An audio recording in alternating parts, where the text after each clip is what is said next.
Namaskar students. Today we will discuss about the method of images. As I have left this part in my previous lectures, actually I have discussed the Laplace and Poisson equation and their basic applications by using the Laplace equations, and I have derived several problems. I have solved several problems like find out the voltage of capacitance of a spherical, cylindrical and plane parallel plate capacitors. But this method of images I have given a notes, but some students told that sir, notes is the we are not getting that notes, so that is why I come up with handwritten notes and this audio lecture. So I hope you will understand this handwritten notes and audio lecture. So first in your syllabus, so plane conductor, grounded plane conductor and grounded spherical conductor is in your syllabus to study the method of images. तो method of images का मतलब क्या है, अगर इसको समझने की कोशिश किया जाए तो जैसे हम लोग ये जो टर्म आया है इमेजेस, तो हम लोग को ये टर्म जो है आता है, ये टर्म आता है ऑप्टिक्स से. ऑप्टिक्स हम लोग देखते हैं कि जब हम लोग ऑप्टिक्स पढ़ते हैं उसमें अगर हम लोग शीशे के सामने खड़े होते हैं हमें पता है कि उसमें एक इमेज बनता है. So that is basically that is known as the images, method of image concept. तो यहाँ इलेक्ट्रोस्टैटिक में भी अगर कोई कंडक्टर है, अगर उस कंडक्टर के सामने अगर कोई एक चार्ज रखते हैं, इसमें बोला जाता है उस जो भी चार्ज रहेगा इमेज के उस कंडक्टर के सामने, उसका एक इमेज चार्ज बनेगा कंडक्टर के अंदर. सो बट जो इमेज चार्ज बनेगा वो हमेशा अपोजिट साइन का बनेगा. जैसा कि हमें ऑप्टिक्स में पता है, अगर हमें एक आदमी का अगर पूरे शीशे में प्रतिबिंब देखना है तो हमें क्या करना होता है कि कुछ शीशे की लेंथ चाहिए, मतलब जो मिरर है उसका एक कुछ स्पेसिफिक लेंथ होना चाहिए. एटलीस्ट जितना आदमी की जो हाइट है उसके आधे हाइट का उसका अगर मिरर का लेंथ हो तो हम लोग पूरा इमेज देख सकते हैं. तो वैसे ही यहाँ पर भी, तो यहाँ पे जो इसका मतलब कि जो इमेज बनता है वो कुछ डिस्टेंस पे बनता है मिरर में.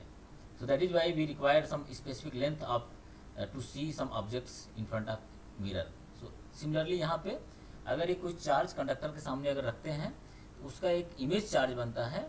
जो इमेज चार्ज बनेगा वो हमेशा अपोजिट साइन में बनेगा.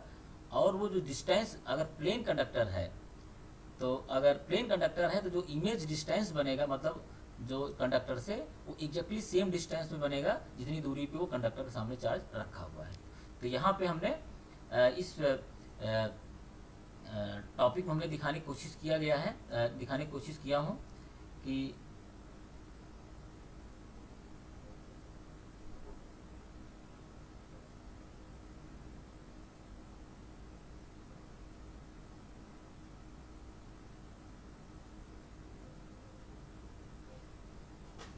तो हमने यहाँ पे दिखाने की कोशिश किया हूँ कि अगर यहाँ पे देखें तो एक क्यू चार्ज रखा हुआ है. तो अगर इसमें टूल्स में जाएं तो हमें कुछ पॉइंटर मिल जाएगा क्या, select zoom pointer, select tool. तो शायद इसमें customise, analyse, object data tool, graphic location tool. Yes, so it is if you see here, तो if you see the cursor of this my computer, तो I have kept a Q charge in front of a plane conductor. तो यहाँ पे एक plane conductor है, एक हमने seat लिया है कंडक्टर का. that is actually this seat is basically kept in a XY plane. तो अगर यहाँ पे देखें तो हमने ये कोऑर्डिनेट एक्सिस लिया x प्लेन, x y और ये z प्लेन लिया है. तो हमारा जो कंडक्टर है वो XY प्लेन में है और इस z प्लेन में जो है कंडक्टर के जस्ट सामने z प्लेन में एक चार्ज प्लस Q चार्ज रखा हुआ जो उस कंडक्टर से d डिस्टेंस पे है. ठीक है, तो मान लेते हैं अगर ये कंडक्टर ग्राउंडेड है. ग्राउंडेड होने मतलब हमने इसका जो पोटेंशियल होगा हमेशा जीरो होगा. That is the condition. तो this conductor is grounded means the potential is zero. So that means in this case boundary condition is given. Boundary condition क्या है, हमने लैप्लास इक्वेशन और पॉइसन इक्वेशन में पढ़ा है. हमने एक थ्योरम पढ़ा था, यूनिकनेस थ्योरम. तो उसमें ये बोलता था कि अगर किसी भी बाउंडेड ऑब्जेक्ट में अगर सरफेस पे पोटेंशियल अगर स्पेसिफाइड है तो उसका सिर्फ एक ही सोल्यूशन होगा, और सोल्यूशन जो होगा यूनिकली डिटरमाइंड होगा, उसका एक ही सोल्यूशन होगा. तो ये हम लोगों ने इसका ये पढ़ा था. तो यहाँ पे बाउंड्री वैल्यू दिया है. अब मान लेते हैं कि एक प्लेन पॉइंट चार्ज है. पॉइंट चार्ज इस कंडक्टर से डी डिस्टेंस पे है। एज्यूम करते हैं इस कंडक्टर के कारण, अगर एक प्लेन कंडक्टर है इसके कारण एक क्यू प्राइम इमेज चार्ज बन रहा है। कहाँ ये डी डिस्टेंस है तो इसके डी प्राइम डिस्टेंस पे एक इमेज चार्ज बन रहा है जस्ट कंडक्टर के पीछे, ठीक है। तो एक क्यू प्लस क्यू चार्ज है, तो एक क्यू, अभी हमें चूंकि हमें यहाँ पे एक्सप्लोर करना है कि जो इमेज चार्ज बनेगा उसका क्या पोलरिटी क्या होगा और डिस्टेंस होगा, उसकी डिस्टेंस की दूरी क्या होगी, हमें फाइंड आउट करना है। इसीलिए हमने यहाँ पे एज्यूम कर लिया कि डी प्राइम डिस्टेंस पे जो है प्लेन कंडक्टर के जस्ट पीछे डी प्राइम डिस्टेंस पे इमेज बन रहा है और क्यू प्राइम उसका चार्ज है, ठीक है।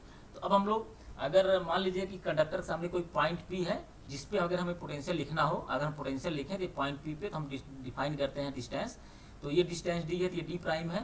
तो क्यू जो पॉइंट चार्ज है, क्यू पॉइंट चार्ज से पी पॉइंट के डिस्टेंस मान लेते हैं जहाँ पे पोटेंशियल निकालना है वो r1 है, और पी पॉइंट की डिस्टेंस जहाँ पे इमेज चार्ज बन रहा है क्यू प्राइम वहाँ पे r2 डिस्टेंस है, ठीक है। अगर हम पोटेंशियल यहाँ पे लिखें हमें पता है अगर पी पॉइंट पोटेंशियल निकालें इस क्यू चार्ज के कारण क्या होगा, v1 is equal to 1/4πε0 q/r1, और r1 की डिस्टेंस कहाँ पे हम लोग, हमें चूंकि r1 वेक्टर है तो हम r1 वेक्टर का वैल्यू, r1 वेक्टर था, अगर r1 का मैग्नीट्यूड निकालेंगे हम लिख सकते हैं r1 का वैल्यू तो 1/4πε0 q/√x² + y² z - d। हमने क्यों लिया, क्योंकि ये जो q चार्ज है वो z डिस्टेंस चूंकि x y प्लेन में है तो इसलिए x² + y² है, और z चूंकि हमारा जो डिस्टेंस है ये z एक्सिस पे d डिस्टेंस पे था, अब इसलिए z कहीं और होगा तो z - d डिस्टेंस पे ये सिचुएटेड है क्यूब, दैट इज वाई यहाँ पे z - d का √x² + y² + z - d² हमने पोटेंशियल लिख दिया, ठीक है। सिमिलरली अगर यहाँ का पोटेंशियल लिखें इस क्यू प्राइम के कारण पोटेंशियल जो पी पॉइंट को होगा अगर उसके लिखो तो v2 is equal to Q prime upon 1/4πε0, यहाँ पे r2 होना चाहिए था, हमने यहाँ पे शायद भूल गया, r2 होना चाहिए यहाँ पे, r2 is equal to that is 1/4πε0 Q prime, r2 की वैल्यू क्या हो जाएगी, that is √x² + y² + z - d prime square. क्यों, क्योंकि अब ये z एक्सिस पे नेगेटिव साइड में है, उल्टी साइड में, इसलिए यहाँ पे हमने z - d का d प्राइम का स्क्वायर कर दिया। तो this is v1 and this is v2 potential. ये जो v1 v2 आया ये पोटेंशियल एट पॉइंट p है, this v1 is potential at point p due to point charge q and v2 is potential at point p due to image charge q prime, ठीक है। तो हमने यहाँ पर potential लिखा है तो v1 हमने डिफाइन किया, या हमने v2 लिख दिया। अब अगर यहाँ पॉइंट p पे टोटल पोटेंशियल लिखा जाए, ठीक है, पॉइंट p पे अगर टोटल पोटेंशियल लिखे क्या हो जाएगा, that is obviously v is equal to v1 + v2। तो at point p total potential due to q and q prime तो क्या हो जाएगा, दैट इज समेशन, तो v1 + v2, तो हम लोग लिखेंगे that is v is equal to 1/4πε0 q upon √x² + y² + z - d² + q prime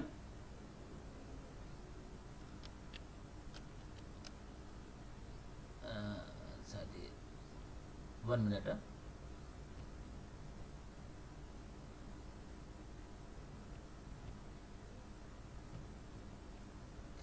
तो दोनों को हमने जोड़ दिया, जोड़ देंगे तो फिर अगर आप आगे एनालाइज करें, आगे देखें, हमने ये टोटल पोटेंशियल हो गया। अब हमें इस कंडक्टर में क्या पता है, बाउंड्री कंडीशन पता है, हम अप्लाई करेंगे boundary condition. Suppose potential on the conductor is 0, हमने बोला चूंकि ग्राउंडेड है पोटेंशियल 0 होगा। Since the conductor is grounded that means जो पोटेंशियल V होगा हमेशा 0 होगा व्हेन z की वैल्यू 0 होगी। मतलब कंडक्टर कहाँ रखा हुआ है, कंडक्टर z इक्वल टू 0 पे xy प्लेन में रखा हुआ है, xy प्लेन में फैला हुआ है कंडक्टर, z इक्वल टू 0 है। तो इट मीन्स जो पोटेंशियल वैल्यू है तो वो z जब z की वैल्यू 0 हो जाएगी तब जो V की वैल्यू है 0 हो जाएगा। तो हम लोग क्या कर सकते हैं, V जो पोटेंशियल है at P that is basically function of x y z, तो V x y z is equal to 1/4πε0 q, हमने वही पोटेंशियल को फिर से लिख दिया। फिर अगर लिखें बाउंड्री कंडीशन अप्लाई करें तो by substituting the z is equal to 0 तो v इज इक्वल टू 0, तो हमने यहाँ पे z की वैल्यू 0 रख दिया, तो x v x g y and 0 is equal to 0। तो इसकी वैल्यू 0 है कब, जब z की वैल्यू 0, तो हमने यहाँ पर रख दिया 0 z की वैल्यू, तो 1/4πε0 q 1/√x² + y² + d² plus q prime 1/√x² + y² + d prime square, ठीक है। अब अगर इसको हम सॉल्व कर देते तो सॉल्व करते हैं तो ये 1/4πε0 0 हो जाएगा, ठीक है। क्या मिलेगा, ये q प्राइम ये वाली quantity √x² + y² + d prime square यहाँ मल्टीप्लाई हो जाएगा, और ये वाला तो √x² + y² + d² यहाँ q प्राइम के साथ मल्टीप्लाई हो जाएगा और बाकी 0 हो जाएगा। तो हमने कर दिया Q, वो हमने कर दिया तो यहाँ 0 कर दिया। फिर अब उसको हम अगर इसको लेफ्ट राइट हैंड साइड में ले जाएंगे तो Q under root x square plus Y square plus d prime square is equal to minus Q prime under root x square plus Y square plus d square, ये मिल जाएगा। Taking the square on both side, तो इधर is straight forward, तो Q square under root हट जाएगा तो square plus Y square plus d prime square is equal to minus भी ऑब्जर्व हो जाएगा तो Q prime square under root x square plus Y square plus d square. या इसको और सॉल्व करेंगे तो क्या मिल जाएगा, हम जो है इसको अगर और सॉल्व करते हैं क्या करें, अगर यहाँ पे देखें तो क्या है, यहाँ पे Q स्क्वायर है x square plus Y square, यहाँ Q प्राइम है x square plus Y square, तो यहाँ x square plus Y square और यहाँ पे भी x square plus Y square common है। हमने क्या कर दिया, एक्स स्क्वायर प्लस वाई इसको इस तरफ लाएं, x square plus Y square अगर कॉमन लेते हो जाएगा, x square plus Y square हमने कॉमन ले लिया, तो यहाँ क्या बचेगा Q square minus Q prime square, ठीक है। और फिर यहाँ क्या बचेगा Q square into d square d prime square, यहाँ पे क्या बचेगा Q prime square into d square, तो यहाँ हमने ये लिख दिया Q square d prime square minus Q prime square into d square equal to 0, ठीक है। अब अगर देखें इस इक्वेशन को ध्यान से देखें तो ये इक्वेशन में दोनों क्वांटिटी, मतलब अगर देखें राइट हैंड साइड 0 है, राइट हैंड साइड 0 कब होगा, जब ये वाली क्वांटिटी जो ब्रैकेट में है ये और ये वाली क्वांटिटी प्लस वाली ये क्वांटिटी, जब दोनों क्वांटिटी सेपरेटली 0 होंगी तभी जो है आपका वैल्यू 0 होगा, अदरवाइज ये 0 नहीं होगा, ठीक है। तो हमने लिखा है the addition of both quantity is 0, ठीक है। Therefore separately both quantity must be 0, जब दोनों सेपरेटली 0 होंगी तब ये 0 होगा। तो हम इसको इस वाली क्वांटिटी को पहले सेपरेटली 0 करेंगे, ये वाला क्वांटिटी को पहले 0 सेपरेटली करेंगे, फिर हम इस क्वांटिटी को सेपरेटली 0 करेंगे। तब जब इसको सेपरेटली 0 करेंगे तो क्या हो जाएगा Q square minus Q prime square और ब्रैकेट में x square plus Y square, इसको लिख सकते हैं Q square minus Q prime square is equal to 0, Q square is equal to Q prime square, तो Q prime is equal to under root हटाएंगे तो plus minus Q आ जाएगा, ठीक है। तो यहाँ पे अब हमें Q प्राइम की वैल्यू जो है प्लस माइनस Q है, क्योंकि हमने पहले निगेटिव था उसको हमने स्क्वायर कर दिया था, तो वो जो इन्फॉर्मेशन थी हिडन हो गई थी, अंडर रूट लेने का वो माइनस प्लस दोनों आ गया। इसका मतलब क्या हुआ, अगर इमेज चार्ज बनेगा, ठीक है, तो अब इसमें प्लस माइनस में कौन सा साइन लेंगे, प्लस लेंगे कि माइनस लेंगे Q प्राइम की वैल्यू। अगर पीछे जाएं तब पीछे अगर देखें तो क्या प्रॉब्लम बोल रहा है, प्रॉब्लम ये है कि इस कंडक्टर के ऊपर पोटेंशियल 0 होना है, ठीक है। तो कंडक्टर के ऊपर पोटेंशियल 0 होने के लिए ये जो प्लस Q चार्ज है, इसके कारण पोटेंशियल अगर पॉजिटिव है, ऑब्वियसली जो इमेज चार्ज बन रहा है Q प्राइम, इसके कारण जो पोटेंशियल आए या ये जो चार्ज होगा, ये चार्ज अगर निगेटिव हो जाए तब अगर पोटेंशियल सम करेंगे तो दोनों अगर देखें पोटेंशियल लगभग इक्वल है, तब हमारा पोटेंशियल 0 हो जाएगा। It means to make potential at conductor surface equal to 0, this Q prime has to be negative sign, that is why हम लोग पॉजिटिव साइन लेंगे, नहीं लेंगे नेगेटिव साइन लेंगे, Q prime is equal to minus Q, so that is basically image charge. हमने बोला था Q prime की वैल्यू निकालना, तो इमेज जो Q प्राइम क्या था, इमेज चार्ज था, तो जो इमेज चार्ज की वैल्यू है दैट इज माइनस Q आई, ठीक है। अब अगर सिमिलरली अगर दूसरा वाला जो क्वांटिटी था, ये वाला क्वांटिटी अगर 0 करें सेपरेटली तो हमें क्या मिल जाएगा, इमेज डिस्टेंस की इन्फॉर्मेशन देगा। Similarly Q square d prime square minus Q prime square d square equal to 0, तो क्या दे देगा Q square d prime square is equal to that is Q square Q prime square into d square. तो यहाँ से हमें मिल जाएगा Q अगर यहाँ पे देखें तो Q की वैल्यू जो Q प्राइम की value that is minus Q है, तो यहाँ पर हम लोग Q प्राइम की जगह माइनस Q रख देंगे, तो क्या हो जाएगा कि ये दोनों Q और Q कैंसिल हो जाएगा, क्योंकि स्क्वायर है तो ये प्लस हो जाएगा, तो बचेगा क्या, that is d square d prime square is equal to d square, और हमें मिल जाएगा d prime is equal to d, ठीक है। इसका मतलब क्या होगा, हमें जो डी प्राइम मिलेगा डिस्टेंस, वो मतलब इमेज जो डिस्टेंस मिलेगी वो डी डिस्टेंस के बराबर होगी, मतलब जितनी दूरी पे ये हमारा जो चार्ज प्लेन कंडक्टर के जितनी दूरी पे ये डी डिस्टेंस पे पॉइंट चार्ज रखा रहेगा, उसके उतनी ही दूरी पे इमेज चार्ज कंडक्टर के नीचे उतनी ही डिस्टेंस पे बनेगा, तभी जो है पोटेंशियल पी पॉइंट पे या इसके कंडक्टर के ऊपर पोटेंशियल 0 होगा। तो that has this boundary condition gives us the basically image distance and image charge. तो अब हमें इमेज डिस्टेंस और इमेज चार्ज पता हो गया, तो हम लोग टोटल पोटेंशियल एक्चुअल पोटेंशियल अगर लिखें किसी पॉइंट पे P पे, तो हम लोग लिख सकते हैं। अगर लिखें तो माना जस्ट हम Q प्राइम की जगह पे हम जो Q प्राइम जो इमेज चार्ज था उसकी जगह एक्चुअल वैल्यू लिख देंगे, दैट इज क्या माइनस Q लिख देंगे, और जो जहाँ पे D प्राइम था उसकी वैल्यू क्या है D है, तो वो वैल्यू हम लोग लिख देंगे एक्चुअल वैल्यू D तो उसकी वैल्यू हम लिख देंगे। तो यहाँ पे भी अगर देखें तो जो हमारा डी प्राइम था, ठीक है, वो डी प्राइम की वैल्यू भी निगेटिव आएगी। क्यों? हमने यहाँ पे डी प्राइम निगेटिव नहीं लिखा है, तो यहाँ पे D square, d prime square plus और डी स्क्वायर था, तो अंडर रूट यहाँ पे प्लस माइनस आएगा। तो यहाँ पे भी जो प्लस माइनस आएगा तो ये जेड एक्सिस के नीचे की तरफ है, ठीक है। अगर साइन नहीं लिखते हैं तो भी हम अगर जेड के टर्म में लिखेंगे, अगर साइन कन्वेंशन लेंगे तो माइनस आएगा, ऑटोमेटिकली माइनस आ ही जाएगा, तो वो नेगेटिव साइन है, ठीक है। मतलब प्लेन से जस्ट नीचे की तरफ है, अपोजिट डायरेक्शन में है। तो लिखेंगे तो पोटेंशियल में लिख दिया 1/4πε0 Q upon under root x square plus Y square plus Z minus D का whole square minus 1/4πε0 Q that is under root x square plus Y square plus Z minus minus, यहाँ पे पहले minus D prime था, ये minus, और चूंकि Z axis पे minus negative sign में है, this minus that gives plus Z plus D का होल वर्ग, ठीक है। अब हम यहाँ पे एज्यूम करेंगे, let us assume that X square plus Y square is equal to rho. तो ये हमारा जो है, सॉरी, ये पोटेंशियल हमारा आ गया। तो पोटेंशियल अगर लिखें तो यहाँ पे हो जाएगा, जस्ट हमने मान लिया कि ये अगर एक प्लेन कंडक्टर लेते हैं, प्लेन कंडक्टर अगर एक्स वाई अगर रेडियस का अगर कंडक्टर उसको बनाएंगे तो सिलेंडर की तरह मिल जाएगा, सिलेंडर की तरह मिल जाएगी, इसलिए हमने यहाँ पे रो ले लिया, just simplicity, x square plus y equal to rho square.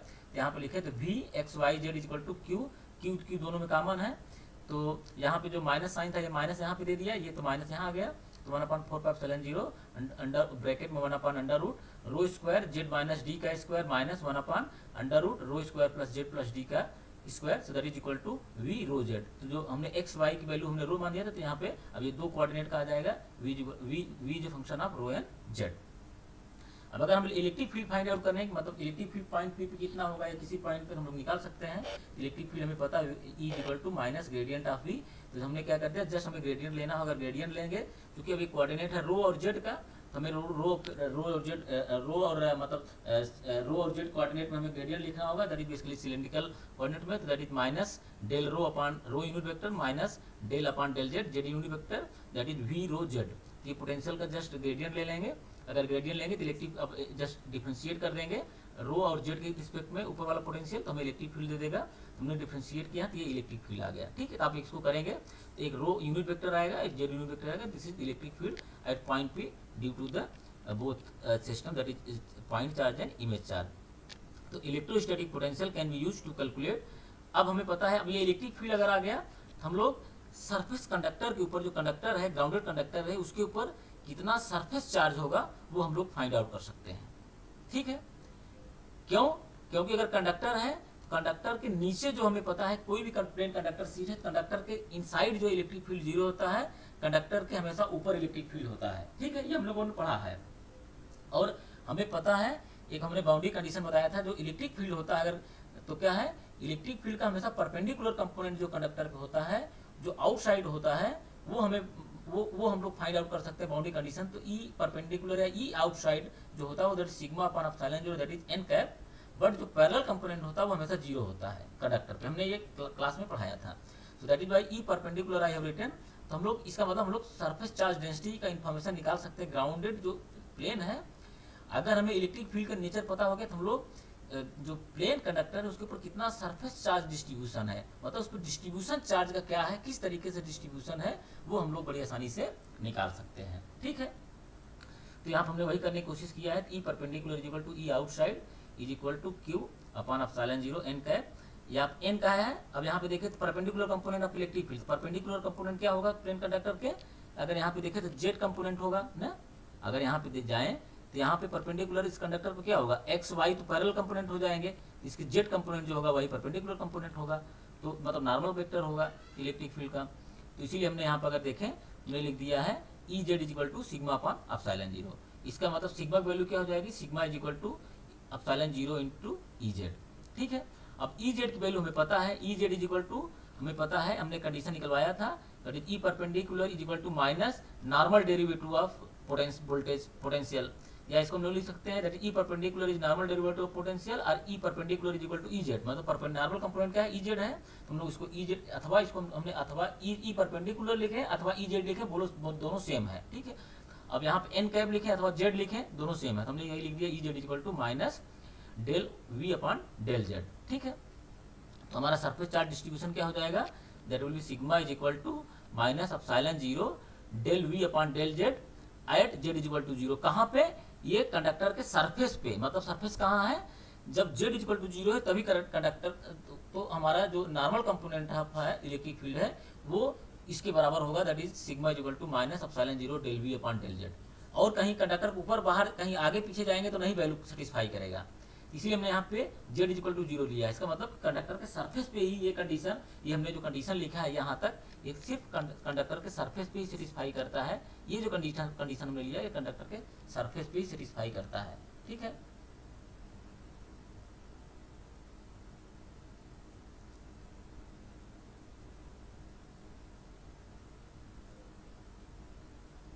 एक मिनट मैं देख रहा हूँ थोड़ा टूल अगर आपको और कुछ मिल जाए तो नहीं मिल रहा है, सॉरी।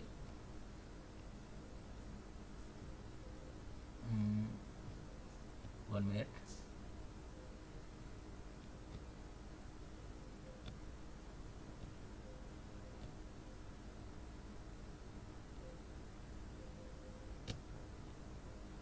ठीक है, तो फिर हमने निकालने की कोशिश किया है, तो अगर हम लोग निकालें तो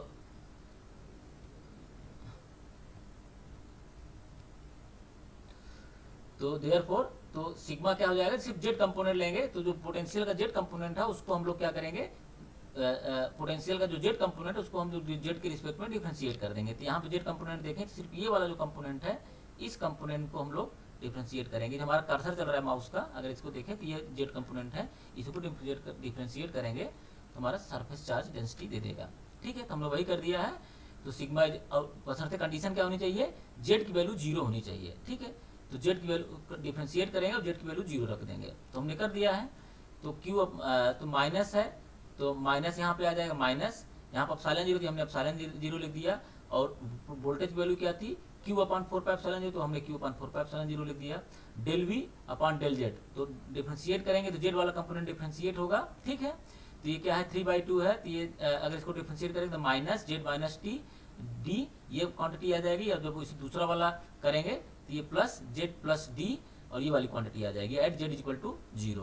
तो जेड की वैल्यू यहाँ जीरो रख देंगे, सिग्मा की वैल्यू मिल जाएगी। सॉल्व करेंगे तो सिग्मा की वैल्यू क्या आ जाएगी, जस्ट आप इसको एप्सिलॉन जीरो हमने कट कर दिया, minus q upon 2 pi d upon that is x square plus Y square plus d square 3/2, ठीक है। ये हमें सिग्मा की वैल्यू आ गई। तो सरफेस चार्ज मतलब कंडक्टर के ऊपर कैसा चार्ज का डिस्ट्रीब्यूशन है वो हमें पता चल गया। अब हमें वो पता चल गया, सरफेस चार्ज डेंसिटी पता चल गया, तो टोटल चार्ज कंडक्टर के ऊपर कितना होगा। क्योंकि हमने अभी इमेज चार्ज वैल्यू निकाला था, दैट वाज माइनस क्यू, तो टोटल चार्ज कितना होगा वो भी हम लोग पता फाइंड आउट कर सकते हैं। तो उसको फाइंड आउट करें तो क्या होगा, जस्ट सरफेस चार्ज डेंसिटी को अगर हम लोग एरिया से मल्टीप्लाई कर दें, मतलब अगर सरफेस एरिया का इंटीग्रल ले लें हमें टोटल चार्ज मिल जाएगा। तो हमने क्या कर दिया, just integral sigma into D A. तो यहाँ पे हमारा जो प्लेन है एक्स वाई प्लेन में है, इसलिए हमने surface integral sigma d x d y कर दिया है, ठीक है। क्योंकि अब यहाँ पे डी एक्स डी वाई है, तो डी एक्स डी वाई को हमने रो के टर्म में लिखा है, तो हमने क्या लिखा है, x square plus Y square equal to rho square, ठीक है। अगर यहाँ पे लिखेंगे, क्योंकि ये एक तरह से अगर जो एक्स रो, अगर रो रेडियस का अगर एक सिलेंडर हम लोग बना सकते हैं तो इसलिए सिलिंड्रिकल कोऑर्डिनेट सिस्टम में हो जाएगा। तो क्यू टोटल अगर हम लिखें तो 0 to 2 पाई हम लिख सकते हैं, क्यों, जो कि हमारा थीटा जो है 0 to 2 पाई जाएगा, ठीक है। तो और हमारा जो रो है 0 से इन्फिनिटी जाएगा, sigma rho D rho into D theta. तो हम लोग क्यू टोटल निकाल सकते हैं। तो क्यू टोटल अगर निकालें तो हमें ये वैल्यू आ जाएगी, जैसे हमने रख दिया है, इंटीग्रेट कर दिया, तो ये क्यू टोटल वैल्यू आ जाएगी माइनस क्यू। तो दैट इज ऑब्वियस। इसका मतलब क्या है कि अगर कोई प्लेन कंडक्टर है उसके सामने अगर वो ग्राउंडेड है, उसका पोटेंशियल अगर कंडीशन दिया है अगर उसका पोटेंशियल 0 होना है, तो उसके ऊपर जो चार्ज आएगा जो कि ग्राउंडेड है, तो यहाँ पे ग्राउंडेड होने मतलब कि इसका पोटेंशियल 0 है, ये कोई जरूरी नहीं कि इसका चार्ज 0 हो, ठीक है। ये रिमेंबर करिए, इमेज चार्ज माइनस क्यू बन रहा है तो कंडक्टर के पीछे, बेसिकली एक्चुअल में क्या होता है, कंडक्टर के पीछे इमेज चार्ज तो बनेंगे नहीं। इसका मतलब क्या है कि जो माइनस इमेज चार्ज बन रहा है वो इमेज चार्ज उस कंडक्टर के ऊपर माइनस क्यू चार्ज डिस्ट्रीब्यूट हो रहा है, ठीक है। That is actually understanding, that is main physics. इसका मतलब क्या हुआ कि जो प्लेन कंडक्टर है उसके ऊपर माइनस क्यू चार्ज आ रहा है, तो जो भी इमेज चार्ज बन रहा है, टोटल इमेज चार्ज, वो एक्चुअली अगर एक्चुअल में अगर देखेंगे तो जो इमेज चार्ज है वो फिक्टिशियस है, मतलब वो इमेजिनरी क्वांटिटी है, वो फिक्टिशियस है। जो माइनस क्यू और जो डी डिस्टेंस है वो फिक्टिशियस है। एक्चुअल में क्या हो रहा है, वो प्लस क्यू चार्ज के कारण, जो कंडक्टर के सामने plus q charge D distance पर रख रहे हैं, तो उसके कारण उस प्लेन कंडक्टर पे माइनस क्यू चार्ज एक्चुअल में डिस्ट्रीब्यूशन हो रहा है, ना कि minus Q charge image charge बन रहा है माइनस डी डिस्टेंस पे, ठीक है, डी डिस्टेंस पे नीचे, ऐसा नहीं हो रहा है। तो वो फिक्टिशियस कंसेप्ट है, जिसका मतलब टोटल चार्ज माइनस क्यू, मतलब उस कंडक्टर के ऊपर माइनस क्यू चार्ज इंड्यूस्ड हो रहा है because of the image charge. तो because of the image charge, because of the point charge, when point charge is kept in front of a conductor, a charge will be induced on a conductor that is minus q charge, opposite to जो भी charge conductor के सामने रखा रहेगा उसके opposite charge conductor के ऊपर distribution होगा। माइनस, यहाँ पे वहां पे प्लस क्यू था, यहाँ पे माइनस क्यू हो गया। ये प्लेन कंडक्टर के ऊपर है, ठीक है। अब माइनस क्यू चार्ज आ गया तो हम लोग और भी सारी वैल्यू निकाल सकते हैं। तो इलेक्ट्रिक फील्ड अगर जेड इक्वल टू डी है, हमारा जब हमारे डी पॉइंट पे कितना इलेक्ट्रिक फील्ड होगा हम लोग निकाल सकते हैं, क्योंकि वहां पर रो की value x square plus Y square की वैल्यू एक्स और वाई की वैल्यू 0 है। तो now let us calculate the electric field at z equal to d. तो हम लोग निकाल सकते हैं that is rho equal to g. तो at charge plus q, cube के ऊपर कितना इलेक्ट्रिक फील्ड लगेगा। अब चूंकि क्यों इलेक्ट्रिक फील्ड आएगा, क्योंकि भी हमने देखा इमेज चार्ज बन रहा है। इमेज चार्ज बनने के कारण ये इमेज चार्ज एक इलेक्ट्रिक फील्ड जनरेट करेगा, ठीक है।